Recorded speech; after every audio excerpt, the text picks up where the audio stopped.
नमस्कार दोस्तों।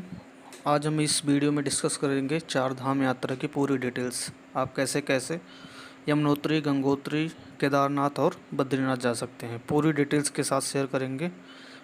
वीडियो को पूरा देखिए और वीडियो को पूरा देखने तक ही आपको ये पता चल जाएगा कहाँ कहाँ पर आपको घूमने जाना चाहिए।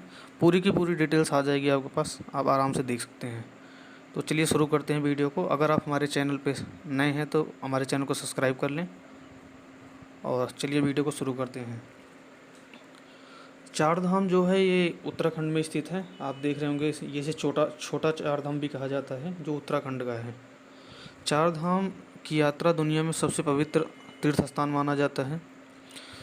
इसकी यात्रा में शामिल जो कि चार मंदिर हैं, यमुनोत्री, गंगोत्री, केदारनाथ और बद्रीनाथ हैं। इसे छोटा चार धाम भी कहा जाता है। अभी इसी वीडियो में आपको एक जो हमारे भारत देश में एक चार धाम है, ये है जो जो आप देख रहे हैं। जो चार धाम की बात कर रहा हूँ जो कि हमारे भारत देश में है, ये जो आदि शंकराचार्य थे उन्होंने स्थापित किया था। इनमें देश के चार अलग अलग कोनों में चार पवित्र तीर्थ स्थल में शामिल हैं, जैसे कि उत्तराखंड में बद्रीनाथ है, गुजरात में द्वारका है, उड़ीसा में पुरी है और तमिलनाडु में रामेश्वर है।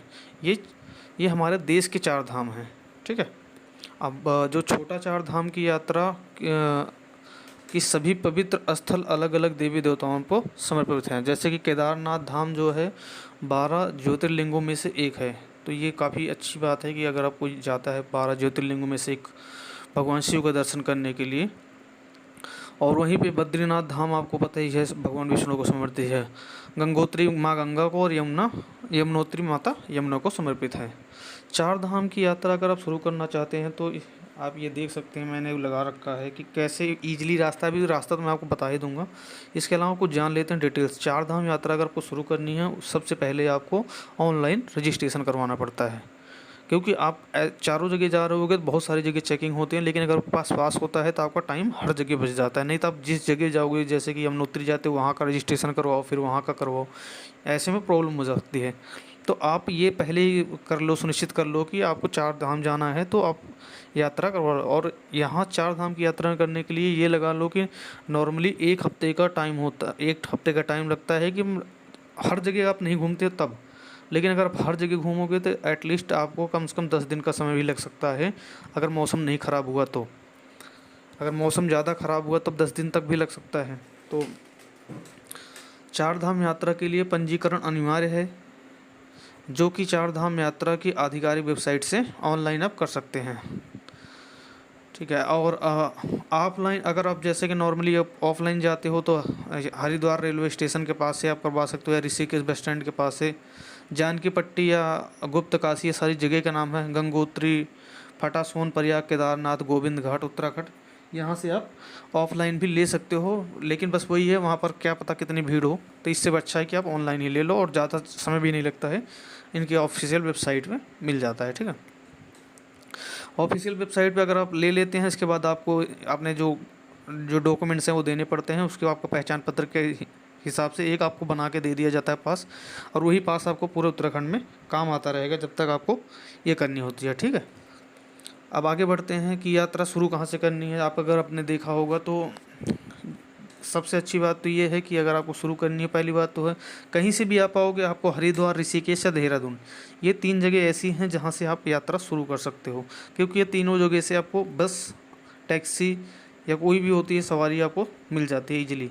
बस सबसे ज़्यादा बेस्ट होता है कि बस हर जगह कहीं भी जाना हो आपको, चाहे आपको यमुनोत्री जाना है, चाहे गंगोत्री जाना हो, चाहे ऋषिकेश या फिर बद्रीनाथ केदारनाथ जाना हो, यहाँ पर आप जाने के लिए तकरीबन 10 से 12 घंटे का रास्ता एक ही जगह से मिलता है। अगर आप यहाँ से नॉर्मली स्टार्ट करते हो हरिद्वार से तब भी 10 से 12 घंटे, ऋषिकेश से स्टार्ट करते हो तब भी, और देहरादून से स्टार्ट करते हो तब भी, तो ये नॉर्मली टाइम लग जाता है।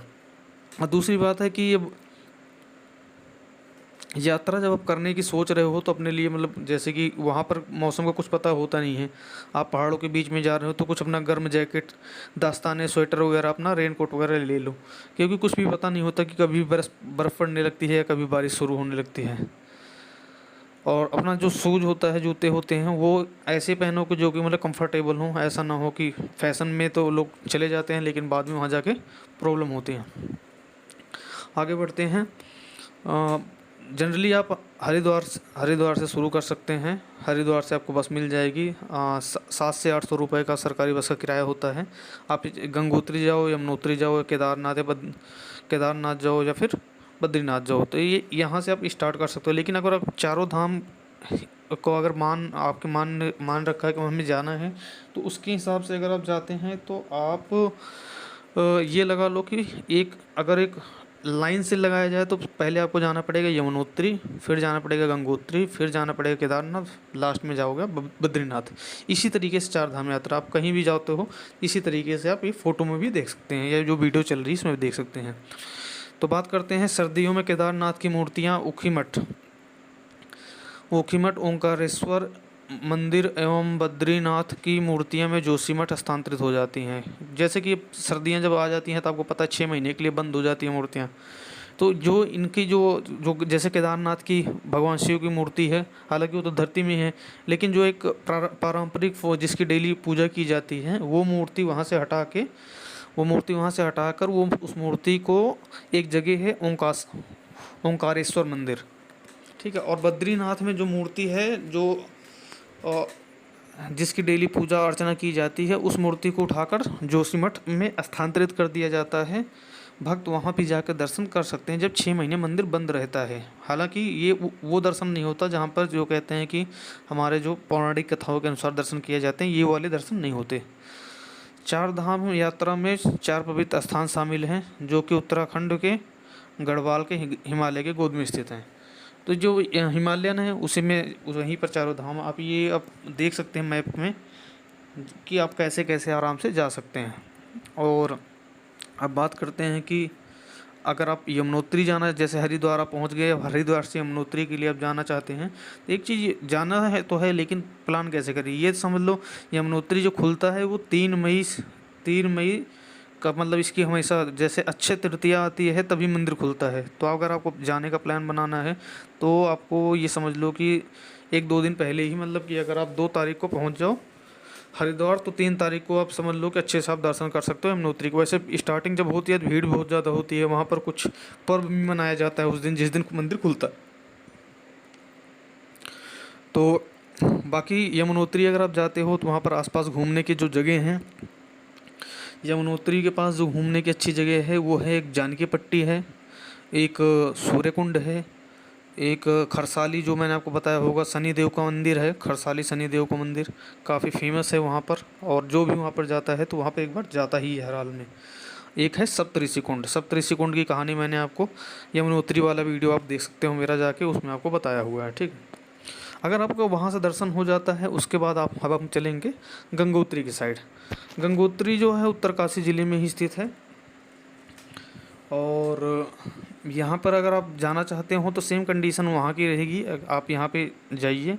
और ये मंदिर भी अपना अक्षय तृतीया वाले दिन ही खुलता है।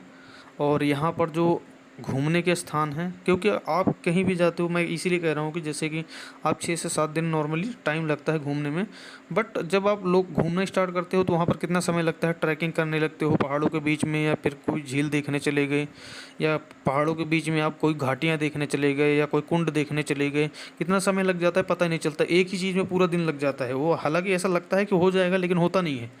तो ये है कि अब गंगोत्री है उत्तरकाशी ज़िले में, और ये भी मंदिर खुलता है मई की स्टार्टिंग में, लगा लो 3 या 4 तारीख तक मंदिर खुलता है, और फिर अक्टूबर तक खुला रहता है। और गंगोत्री अगर आप जा रहे हो गौमुख के पास, तो आपको वहाँ पर अगर आप घूमने की बात करो तो कई सारी चीज़ें घूमने को मिलेंगी आपको।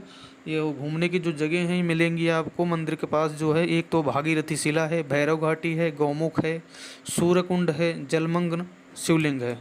अब आते हैं हम केदारनाथ की तरफ। केदारनाथ अगर आप जाते हैं तो यहाँ पर ये हिमालयन पहाड़ों में स्थित है, आपको पता ही है सभी लोगों को। प्राचीन मंदिर है, भगवान शिव का 12 ज्योतिर्लिंगों में से एक माना जाता है। इसके अलावा जो केदारनाथ कल्पेश्वर तुंगनाथ महादेश्वर और रुद्रनाथ मंदिर को मिलाकर 5 केदार भी कहे जाते हैं। तो ये तो काफ़ी अच्छा है। यहाँ पे जो है कि ये अगर आप केदारनाथ जा रहे हो फिर यहाँ पर पंच केदार भी आ जाता है। तो यही इसीलिए होता है, मतलब 6 दिन का अगर आप प्लान बनाते हो तो मे भी पॉसिबल है कि वो कई दिन डिले भी हो सकता है, क्योंकि फिर लोग वहाँ जाने के बाद ऐसा भी होता है वहाँ भी चले जाओ वहाँ भी चले जाओ, ऐसा हो सकता है। तो अगर आप 4 धाम की यात्रा करो तो ये है कि 4 धाम ही जाना और कहीं नहीं जाना हमें। तो ये है अपना केदारनाथ धाम और केदारनाथ धाम उत्तरा हाँ, केदारनाथ धाम अगर आप जा रहे हो तो वहाँ पर आपको ये सारी चीज़ें मिल जाएंगी। और घूमने की जगह मैं आपको एक सेकंड बताता हूँ। केदारनाथ में जो घूमने की जगह है,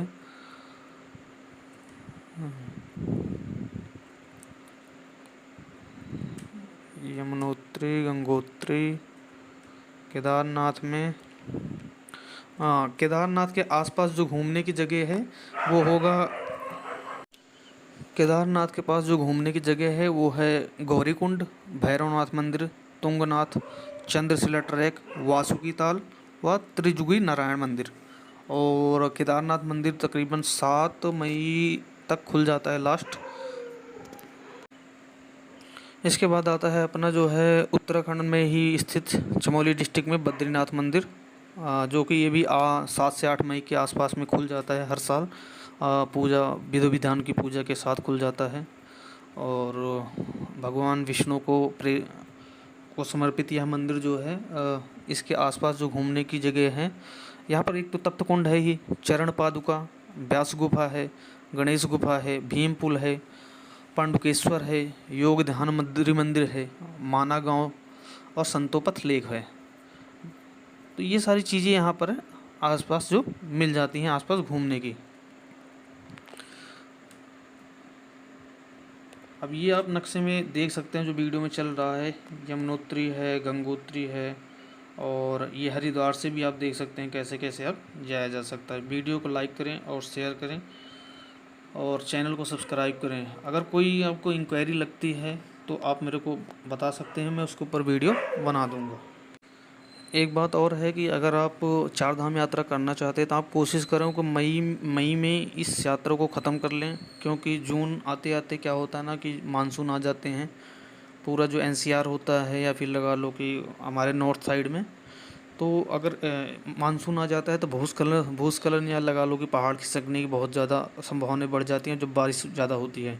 तो अगर आप ऐसी जगह जा रहे हो जहाँ पर इसकी संभावना होती है, तो अगर उस चीज़ को आप कोशिश करो वो समय आने से पहले ही आप उसको निपटा लो। तो आप ये कोशिश करो कि मई में जैसे मंदिर खुलता है उसके आसपास ही आप बुकिंग करके जल्दी से जल्दी निपटा लो, कि मतलब जून से पहले पहले आपकी 4 धाम यात्रा समाप्त हो जाए। क्योंकि कोई भरोसा नहीं होता, क्योंकि यात्राएं तो करने जा रहे हैं लेकिन कुछ अनहोनी ना हो जाए, इसलिए ये सब कुछ देखना चाहिए हमें। बाकी आप फ़ोटोज़ देख सकते हैं इससे जो हमारे हैं 4 धाम रोड मैप, जो कि छोटा 4 धाम है उत्तराखंड में।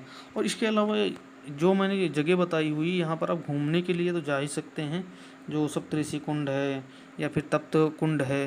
बाकी केदारनाथ में तो आपको पता है कि केदारनाथ में काफ़ी समय तक लोग बिताते हैं, क्योंकि वहाँ पर जगह ही ऐसी है कि कोई कहने की बात ही नहीं होती है कि आप एक दिन में फ्री हो जाओ। एक दिन में तो कोई फ्री हो ही नहीं सकता, कई बार तो भीड़ इतनी ज़्यादा होती है, दर्शन होते हैं। सो अपने लिए उसी हिसाब से जो है टाइम निकालें। जय हिंद, जय भारत, और वीडियो को लाइक कर दें। Thank you.